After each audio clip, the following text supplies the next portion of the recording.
విజయనగరానికి వస్తున్నాం అంటే చాలా సంతోషం అవుతుంది. ఆంధ్ర చైతన్యం అనేది ఉప్పొంగుతుంది. భక్తులను గంటములు కథను తొక్కిన విధంగా అన్న పద్ధతిలో ఇప్పుడు సాహిత్యం, సంగీత సాహిత్య సమాజంలో సామాజిక చైతన్య గీత అన్నట్టుగా రెండు కలిసి ధ్వనించేటటువంటి సందర్భం విజయనగరం అవుతుంది. ఇప్పుడే చైర్మన్ గారు అయిపోతున్నారు, ఉన్నప్పుడే చెప్తా ఉన్నా చాలా ఒత్తిడిలో ఉన్నారు, అందులో సందేహం లేదు. రెండోది విజయనగరానికి ఒక ప్రత్యేకత ఉంది. ప్రతిపక్షానికి కూడా కేబినెట్ హోదా ఉన్న ఒకే ఒక ప్రాంతాన్ని రాష్ట్రంలో విజయనగరం. దీనివల్ల వచ్చేది చాలా ఉంటాయి కదా. కాబట్టి మిత్రులారా చాలా సంతోషకరమైన సందర్భం. తిరిగి మనలాగా ఇటు చీకటి ప్రచురణలు, రవితేజ వైష్ణవ వివాహ వార్షికోత్సవ సందర్భం. నథింగ్ ఈజ్ టూ లేట్ అంటారు, ఏది మరీ ఆలస్యం కాదు. పెళ్లిటప్పుడు పిలవలేకపోయిన వాళ్ళు ఎప్పుడైనా పిలిచి అభినందనలు, ఆశీస్సులు, ఆహారం, మూడింటి ఆహారం మర్చిపోవడం. ఎందుకంటే తిండి కలిగితే గంట కలగదని గొడవ కలిగి ప్రాంతం కాబట్టి మిత్రులారా చాలా సంతోషకరమైన సందర్భం. మొత్తానికి చైర్మన్ గారు మీరు రెండో మాట నేను చెప్పదలుచుకుంది, గురజాడ అప్పారావు గారి జయంతుల జాబితాలో చేర్చాలని సభలో మనం ముక్త కంఠంతో తీర్మానించాల్సినటువంటి సందర్భం. నేను విషయం మాట్లాడాను. గురజాడ లేకుండా, గిడుగు లేకుండా, కందుకూరి లేకుండా తెలుగు జాతి ఏంటి అసలు? తెలుగు జాతి సంస్కరణ ఏంటి అసలు? ఎటువంటి వాళ్ళు సలహాలు ఇస్తున్నారు, ఎటువంటి వాళ్ళు ఈ సాంస్కృతిక రంగానికి వెళ్లకున్నారో చాలా సందేహం కలుగుతుంది. కాబట్టి ఇంకా దీని మీద రెండో అభిప్రాయం ఉండదు. కారణం ఏదైనా నిజానికి ఇప్పటికే సవరించుకొని ఉండాల్సింది. కనీసం ఇప్పటికైనా కానీ ఈ మహనీయులని ఇంకోటి కూడా చెప్తున్నా, చాలా మంది సోదరీమణులు ఉన్నారు. కవయిత్రి మొదలు మినహాయిస్తే అందులో ఒక్క మహిళ పేరు కూడా లేదు. మనం జరుపుకోవాల్సిన పేర్లలో అంటే మొదల తర్వాత ఆధునిక తెలుగు మహిళ, ఆధునిక తెలుగు మహిళ కొత్త చరిత్ర లిఖిస్తుంది అని చెప్పిన గురజాడ గారి వాక్యంతో ప్రేరణ పొందిన ఒక్క ఆధునిక మహిళ కూడా మనం తలుచుకోవడానికి కనిపించడం లేదా? కాబట్టి కొంతమంది మహిళా మనులను గురజాడ అప్పారావు గారు, కందుకూరి వీరేశం గారు, గిడుగు రామమూర్తి గారు, గురం జాషువా గారు, వీళ్లతో పాటు కలపాల్సిందిగా నేను చాలా సవినయంగా ఈ సభలో ముందుగా నేను మనవి చేస్తున్నాను. అది ఎందుకంటే చైర్మన్ గారు చెప్పినట్టు కూడా గొంతు కలుపుతూ అంతకుముందు కూడా ఈ విషయం అప్పలనాయుడు గారు కూడా చెప్పారు. మిత్రులారా ఇక రెండో విషయం,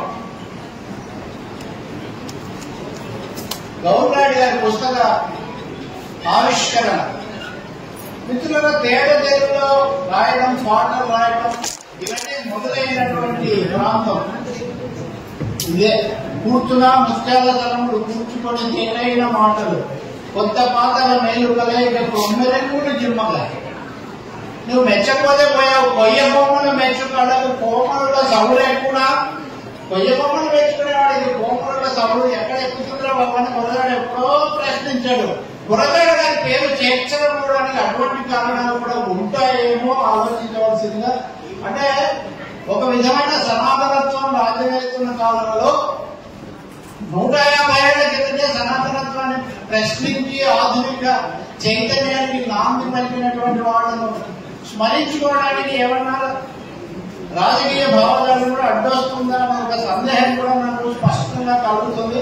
అలా లేదు అని చాటుకోవాల్సిన అవసరం కూడా మన ముందుంది. చాపకూటితో సమతలం నేర్పిన నాటి మలనాటి బ్రహ్మన్న, మేడి పండుగ మెలిగే సంఘం గుర్తులిప్పిన వేమన్న, వితంతువుల కల రాతకు మార్చి బతుకుడు పండించే కందుకూరి, తెలుగు భాషను ప్రజల భాషలో తీర్చిదిద్దెను గురజాడ. ఇంకా ఆ సంస్కర్తల ఆశయ రంగం, నీవు నిలిచిన ఈ సంఘం, నీవు నిలిచిన ఈ సంఘం, నీ సంఘం నీ ధర్మం, నువ్వు మరవద్దు, జాతిని నలిపి నీతిని నిలిపిన మహనీయులనే మరవద్దన్నటువంటి ఆ వాక్యాలు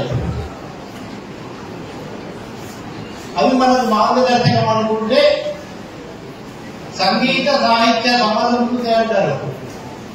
సంగీత సాహిత్య సమాలంకృతి సామాజిక ప్రజా చైతన్యత అనేది విజయనగరం. ఇంకా దానికి సంగీతం సాహిత్యం రెండు పక్కపక్కనే మనకు కనిపిస్తూ ఉన్నాయి. ఒక గంటలో ఒక సుశీల, ఒక గురజాడ, ఒక శ్రీశ్రీ, ఒక చాసం, అన్నది ఎలా సంభవం అన్నది విజయనగరానికి వస్తుంది. మధ్యాహ్నం 1 గంటలకు కూడా ఒక సభా మందిరం నిండా సాహిత్యం పెరుగుకొని ఒక సభను ఆలోచించడం ఎలా సంభవం అని ఎవరికైనా సందేహం ఉంటే గురజాడ గ్రంథాలయానికి కానీ లేదా ఇంకో భవిష్యత్తు ఈ మందిరానికి వస్తే తెలుస్తుంది. మన చరిత్రలో చెప్తూ అన్నాడు, అచ్చట పుట్టిన చిగురు కొమ్మైన చెరువు అని. అక్కడ ఉన్నటువంటి లక్షణాలు అటువంటివి. కళింగాంధ్ర కథాజాడ అన్నదే. కళింగాంధ్ర జాడలు ఎటువంటివి అంటే భారతదేశంలో మొదటి మహాచక్రవర్తి అయినటువంటి అశోకుని శాంతి దూతగా మార్చినటువంటిది కళింగ కథాజాడ. సో ఈ కథాజాడ అక్కడ దాకా వెళ్తుంది. దీనికి చాలా దగ్గర ఈ చరిత్ర మనకు కనిపించినంత సుదీర్ఘమైనది. అది అక్షర అమృత భాండం అనే ఆయన పాడినట్టుగా ఈ అమృత భాండం ఏ ఒక్కరిదో కాదు. పాడుదమా స్వేచ్ఛా గీతము, ఎగరేయుదమా జాతి పతాకం. చాలా అవసరమైన పాట. స్వేచ్ఛా గీతం పాడాల్సినటువంటి సమయం, స్వేచ్ఛ స్వాతంత్రాలను కాపాడుకోవాల్సినటువంటి సమయం. దేని నుంచి స్వేచ్ఛ? దోపిడీ నుంచి స్వేచ్ఛ, పీడనం నుంచి స్వేచ్ఛ, అజ్ఞానం నుంచి స్వేచ్ఛ, అహంభావం నుంచి స్వేచ్ఛ, మూఢత్వం నుంచి స్వేచ్ఛ, అణచివేతల నుంచి స్వేచ్ఛ, ఆంక్షల నుంచి స్వేచ్ఛ, నిర్బంధాల నుంచి స్వేచ్ఛ, పీడనం నుంచి స్వేచ్ఛ. ఒక్క ముక్కలో చెప్పాలంటే స్వేచ్ఛ లేని జాతి లేదు.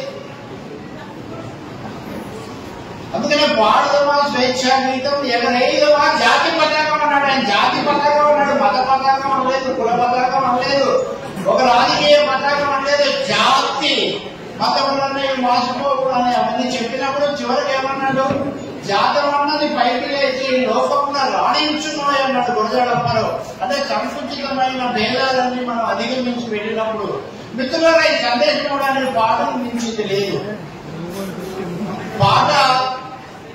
పాటకు కవిత ఒకటే తేడా. నిజానికి అప్పలనాయుడు గారు గౌరవనాయుడు గారు రాసినవి చాలా మంది కవితలే. అవి పాటలుగా రాశాడు కానీ పాడడం చేతనవుతుంది, పాడేవాళ్ళు ఉన్నారు.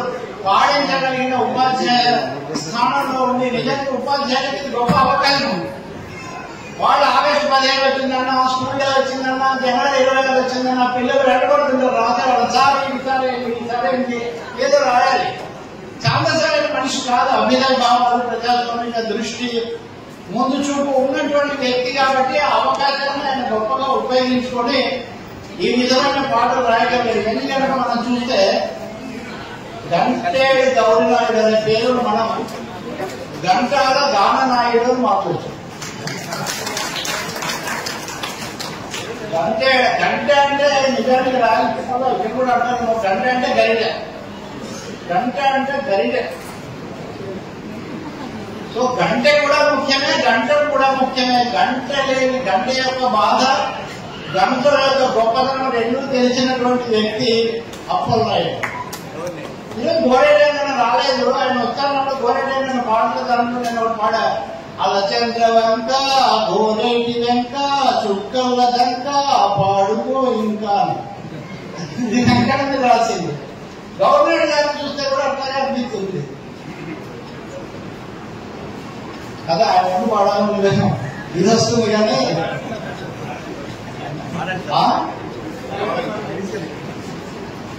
గంటేటి గౌరనాయుడు పాటల్లో రామనాయుడు, కొండల్లో కోనల్లో పల్లెల్లో పంటల్లో పిల్లల్లో తల్లుల్లో బతుకుల్లో కట్టినోడు గంటేటి గౌరన్న. గంటేటి గౌరినాయుడు గానాల పాటనాయుడు, స్వేచ్ఛనే చెప్పినోడు, జీవితం చూపినోడు, దోపిడీ చెప్పినోడు, కడుప్ప చెప్పినోడు గంటేటి గౌరినాయుడు. మన గమనాల గౌరనాయుడు ఇంకా చాలా వాడవచ్చు, కానీ దివాకర్ ఆహారం విహారం ఏర్పాటు చేసేది కాబట్టి మిత్రులు ఈ పాటని చూసినప్పుడు చాలా సంతోషంగా ఉంది. పాట ఎంత గొప్పది అంటే ఈ మధ్య అందులో పాట పిల్లలు ప్రోత్సహించడం. ఈ మధ్య ప్రవస్తి అనే అమ్మాయి ఒక ఇల్లు పెట్టింది. ఏమిటంటే పాట అనేది ఎక్కడి నుంచి చాలా సహజంగా రావాల్సిన ఈ పాటను లేకపోతే గానం మరి అలాంటి వాళ్ళ సమక్షంలో నేర్చుకోవాల్సిన గానాన్ని షో మిగిలిన షోల లాగా సంగీతం షో కావడానికి వీలేదు. పాడడం వేరు, ఏదైతే ఎప్పుడైనా షో అవుతుందో షోకు సంబంధించిన షోకులు కొన్ని వస్తాయి. ఇవి పాటలు ఉండవు. కంటెంట్ గవర్నమెంట్ అనే పాటలు నిరాడంబరమైన పాటలు. చాలా ఆశ్చర్యం కలుగుతుంది. ఆయన చెప్పి కొన్ని జీవిత సత్యాలు చూస్తే కార్యేషు దాతి కదా గొప్ప ఇది. భోజ్యేషు లంభాస సేనేషు లంభ భోజ్యేషు మాత ఇవన్నీ కార్యేషు దాచంలో మంత్రి అంటే ఇదంతా. ఆయన అంటాడు ఈ పొజిషన్స్ మారుతున్నాయి కానీ రాజుగారి పొజిషన్ అంటే మారలేదు. మీరు గమనించండి. అంటే రాజు అయితే మంత్రి, అన్నం పెడితే అమ్మ, అక్కడికి వస్తే రంభ. అంటే ఎటు తిరిగి స్త్రీ ఇక్కడే ఉండిపోతుంది బాబు. మీరు ఒకసారి చూడండి అని చెప్తాడు. ఒక అన్నకు ముద్దుల చెల్లి, ఒక బ్రీడికి వదపుల మళ్ళీ, ఒక రామాయకే కన్న తల్లి, ఒక రాముడికే కలిపి ఆమె ఏమి తింటారు, ఆమెకేమి ఎత్తుతో లేదా?